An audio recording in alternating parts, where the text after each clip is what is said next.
How to turn on or turn off show extra details for caller info on the Samsung Galaxy S25 series.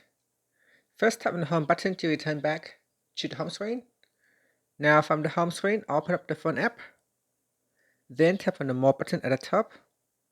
Now from the pop-up menu, tap on settings. Next, in call settings, go down and tap on caller information. Then tap on show extra details.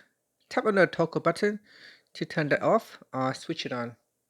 And here says show when you last talked, important dates and more. This information will be shown even when your phone is locked.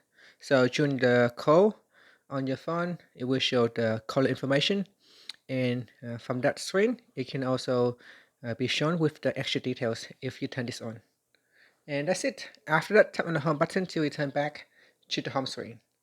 Thank you for watching this video. Please like and subscribe to my channel for more videos.